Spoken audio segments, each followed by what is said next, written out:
Welcome to Shaz kitchen. ഇന്ന് ഞാൻ വന്നിരിക്കുന്നത് എല്ലാവരുടെയും ഫേവറേറ്റായ തലശ്ശേരി ബിരിയാണിയുടെ റെസിപ്പിയുമായാണ്. സാധാരണ നമ്മൾ ഉണ്ടാക്കുന്ന ബിരിയാണിയിൽ നിന്നും കുറച്ച് വ്യത്യസ്തമായിട്ടാണ് തലശ്ശേരി ദം ബിരിയാണി ഉണ്ടാക്കാറുള്ളത്. അപ്പോൾ വീഡിയോയിലോട്ട് പോകുന്നതിന് മുമ്പായി നിങ്ങൾ ഈ ചാനൽ ആദ്യമായിട്ട് കാണുന്നവരാണെങ്കിൽ സബ്സ്ക്രൈബ് ചെയ്യാൻ മറക്കരുത്. തൊട്ടടുത്തുള്ള ബെല്ലൈക്കൺ കൂടി ഒന്ന് പ്രസ് ചെയ്താൽ ഞാൻ പുതിയ വീഡിയോ അപ്ലോഡ് ചെയ്യുമ്പോൾ നിങ്ങൾക്ക് നോട്ടിഫിക്കേഷൻ വരുന്നതായിരിക്കും. ഇതിനായി കോഴി വലിയ കഷ്ണങ്ങളാക്കിയത് 3 കിലോ, സവാള 4 എണ്ണം, തക്കാളി ചെറിയ കഷ്ണങ്ങളാക്കിയത് 5 എണ്ണം, വെളുത്തുള്ളി, ഇഞ്ചി, പച്ചമുളക് എന്നിവ അരച്ചെടുത്തത് 1 കപ്പ്, മല്ലിയില, പുതിനയില എന്നിവ അരിഞ്ഞതും കറിവേപ്പിലയും, 1 നാരങ്ങയുടെ നീര്, 1/2 കപ്പ് തൈര്, കശുവണ്ടിയും ഉണക്കമുന്തിരിയും. 4 സവാള ഞാൻ ആദ്യം തന്നെ നെയ്യിൽ വറുത്തെടുത്തിട്ടുണ്ട്. കൂടെ ഉണക്കമുന്തിരിയും കശുവണ്ടിയും കൂടി വറുത്തെടുത്തു.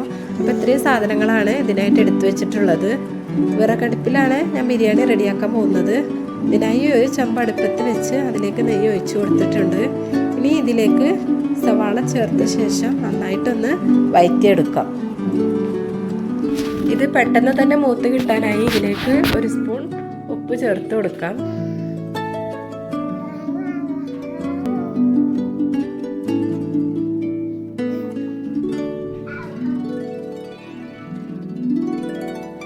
ഇനി പെട്ടെന്ന് തന്നെ അത് മൂത്ത് കിട്ടും.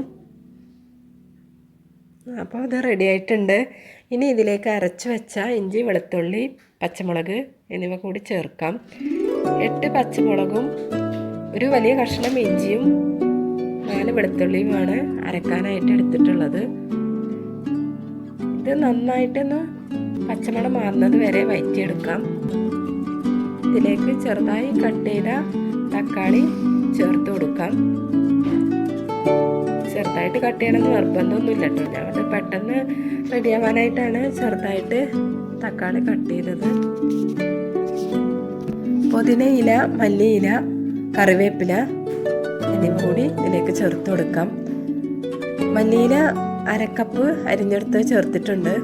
പുതിനയില ഒരു 4 ഇല്ലി അത്രയും മതി. കറിവേപ്പില ഒരു 4 തണ്ട് ഇത്രയുമാണ് ഇതിലേക്ക് ചേർത്തിട്ടുള്ളത്. ഇത് കൂടി നന്നായിട്ടൊന്ന് വഴറ്റിയെടുക്കണം. ഇനി ഇതിലേക്ക് ആവശ്യമായ മസാല ചേർത്ത് കൊടുക്കാം. 1 സ്പൂൺ മഞ്ഞൾപ്പൊടി, ഒരു 2.5 സ്പൂൺ ഗരം മസാല. ഞാൻ പലപ്പോഴായിട്ടാണ് ഇതിലേക്ക് ഗരം മസാല ചേർത്ത് കൊടുക്കുന്നത്.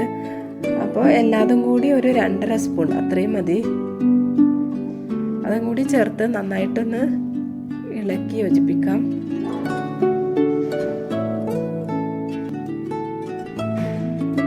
ഇനിയിപ്പോൾ ഇതിലേക്ക് മസാലകളൊന്നും വേറെ ചേർക്കുന്നില്ല കേട്ടോ. ഇത്രയും മതി. ഇനി ഇത് നന്നായിട്ടൊന്ന് മൂത്ത് വരുന്നവരെ ഇളക്കി കൊടുക്കാം.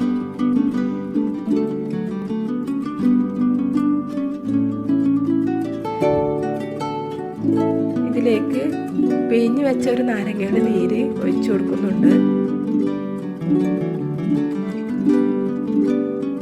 പിന്നെ 1/2 കപ്പ് തൈരാണ് ഞാൻ എടുത്തു വെച്ചിരുന്നത്. ഇതിൽ ഒരു 3/4 ഭാഗത്തോളം കുറച്ച് ബാക്കി വെച്ചിട്ടുണ്ട്. അപ്പോൾ പുളിക്കനുസരിച്ച് ആവശ്യമുള്ളത് ചേർത്ത് കൊടുത്താൽ മതി. ഇതും കൂടി ചേർത്ത് നന്നായിട്ടൊന്ന് വഴറ്റിയെടുക്കാം. ഇനി ചിക്കനിലേക്ക് ആവശ്യമായ ഉപ്പ് കൂടി ചേർക്കാം. 2 സ്പൂൺ ഉപ്പ് ഞാൻ ചേർത്ത് കൊടുക്കുന്നുണ്ട്. പിന്നെ ചിക്കന് വെന്ത് വരുമ്പോൾ നോക്കിയിട്ട് ആവശ്യമുള്ളത് ചേർത്ത് കൊടുത്താൽ മതി.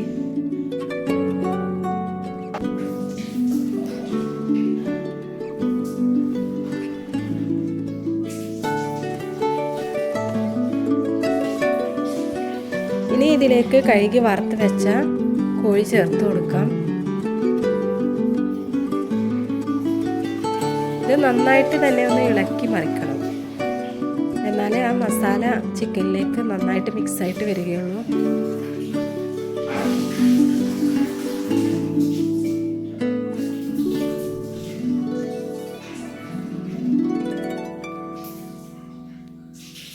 ഇനി ഇതൊന്ന് അടച്ചു വെക്കാം.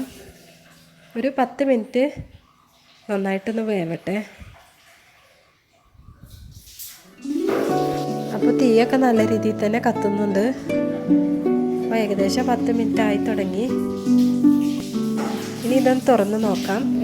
ചിക്കൻ വെന്ത് വന്നിട്ടുണ്ട്. ഇതിലേക്ക് വറുത്ത് വെച്ച സവാള ചേർത്ത് കൊടുക്കാം. ഇത് ഇതിൻ്റെ ഒരു മെയിൻ ഇൻഗ്രീഡിയൻറ്റ് തന്നെയാണ്. ഇതാണ് തലശ്ശേരി ബിരിയാണിക്ക് ഒരു പ്രത്യേക ടേസ്റ്റ് കൊടുക്കുന്നത്. ഇത് കൈകൊണ്ടൊന്ന് പൊടിച്ച ശേഷം വേണം ഇതിലേക്ക് ചേർത്ത് കൊടുക്കാനായിട്ട്. അപ്പോൾ ഇതിന് ഒരു അരഭാഗം സവാള നമ്മളിതിലേക്ക് ചേർത്ത് കൊടുത്തിട്ടുണ്ട്. ഇനി ഇത് നന്നായിട്ടൊന്ന് ഇളക്കി കൊടുക്കാം, ശേഷം മാറ്റി വെക്കാം. ഇനി നമുക്ക് ഇതിലേക്കുള്ള നെയ്ച്ചോറ് റെഡിയാക്കാം. അതിനായി മറ്റൊരു ചെമ്പ് അടുപ്പത്ത് വെച്ചിട്ടുണ്ട്.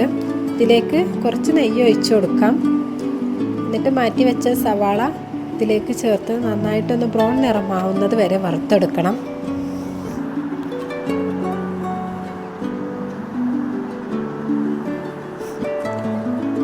ഇത് ബ്രൗൺ നിറമായിട്ടുണ്ട്. ഇനി ഇതിലേക്ക് ഏലക്ക, പട്ട, ഗ്രാമ്പൂ, പട്ടയില എന്നിവ കൂടി ചേർത്ത് കൊടുക്കാം.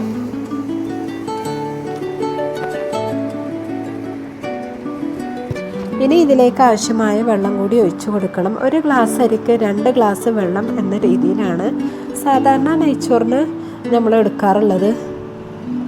അപ്പോൾ എൻ്റെ ഗ്ലാസ്സിന് 1.5 കിലോ അരി ഏകദേശം 4.5 ഗ്ലാസ്സാണ്. അപ്പോൾ ഞാൻ 8 ഗ്ലാസ് വെള്ളമേ ഒഴിച്ചു കൊടുക്കുന്നുള്ളൂ. കാരണം അരി കഴുകി വരുമ്പോൾ അതിലും കുറച്ച് വെള്ളം ഉണ്ടാവും. പിന്നെ ചിക്കന് വെന്ത് വന്നപ്പോൾ അതിലും കുറച്ച് വെള്ളമുണ്ട്. അപ്പോൾ 8 ഗ്ലാസ് വെള്ളമാണ് ഒഴിച്ചു കൊടുക്കുന്നത്.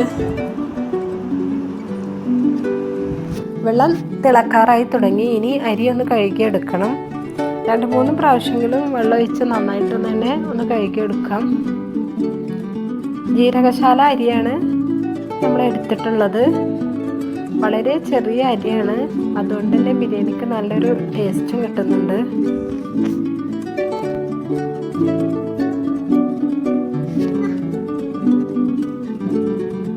വെള്ളം നന്നായിട്ട് തന്നെ തിളച്ചു തുടങ്ങിയിട്ടുണ്ട്. ഇനി ഇതിലേക്ക് കഴുകിയ അരി ഇട്ട് കൊടുക്കാം.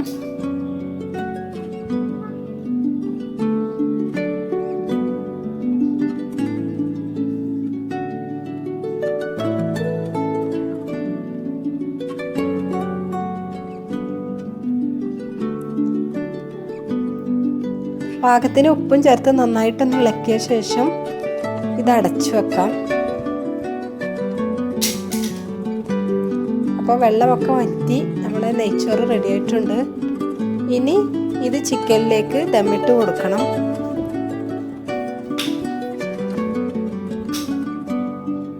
ഇനി ഇറച്ചിയുടെ മുകളിൽ വേവിച്ച് വെച്ച ചോറ് ഇട്ട് കൊടുക്കാം. ഇതിന് മുകളിൽ വറുത്തെടുത്ത കശുവണ്ടിയും ഉണക്കമുന്തിരിയും സവാളയും കൂടി നന്നായിട്ടൊന്ന് വിതറി കൊടുക്കാം. കൂടെ കുറച്ച് മല്ലിച്ചപ്പും കൂടി വിതറുന്നുണ്ട്.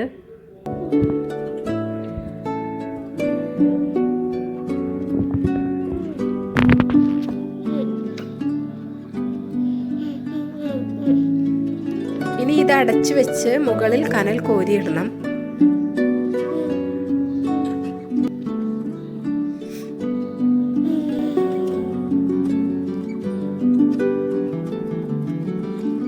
അപ്പോൾ നമ്മുടെ തലശ്ശേരി ദം ബിരിയാണി റെഡി ആയിട്ടുണ്ട്.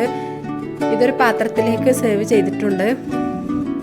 അപ്പോൾ ട്രൈ ചെയ്യാത്തവരുണ്ടെങ്കിൽ തീർച്ചയായും ട്രൈ ചെയ്ത് നോക്കണം. നിങ്ങൾക്ക് എൻ്റെ വീഡിയോ ഇഷ്ടമായിട്ടുണ്ടെങ്കിൽ ലൈക്ക് ചെയ്യാനും ഷെയർ ചെയ്യാനും കമൻറ്റ് അറിയിക്കാനും മറക്കരുത്. Thank you.